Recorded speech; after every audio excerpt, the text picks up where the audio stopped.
Is the reality of March 5th, that deadline, is that beginning to sink in among a lot of the DACA recipients? I think it's sinking in a lot more for the people that expire soon after March 5th. With the Supreme Court, or with the Ninth, was it the Ninth Circuit? Seattle. Yeah, that they had a stay on that. I think people are flocking to reapply and renew. I know several people that already have. And I think that deadline sank in on September 5th, that it was coming and it was fast approaching. It doesn't seem like that long ago that it was announced, and we're a month away. Now, what would be the reality for you if you lost your DACA status, your DACA protections, in terms of your personal life? Whenever I talked to my wife about this, whenever I purchased the land, I purchased it the way I did because of the situation. I always knew that DACA wasn't permanent. I always knew that there could be a president that came in and said, "This is done. You can't have this anymore." So that's why I purchased the land, so that it could be mine and nobody could come take it from me. And so we don't have a mortgage. And so the point of that was knowing that this situation could come up and we would not have mortgage to pay, that extra stress.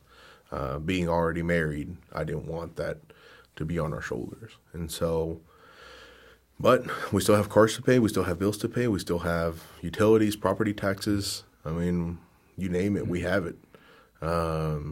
And so that would be in itself crushing because I wouldn't be able to provide to pay for that.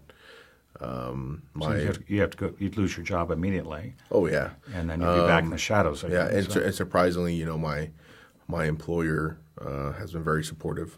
I work for Walmart now, and they've been supportive. My coworkers, my managers, they've been very supportive of my situation. I've been very blunt as to what my situation is. Once again, because I want them to be aware. And so I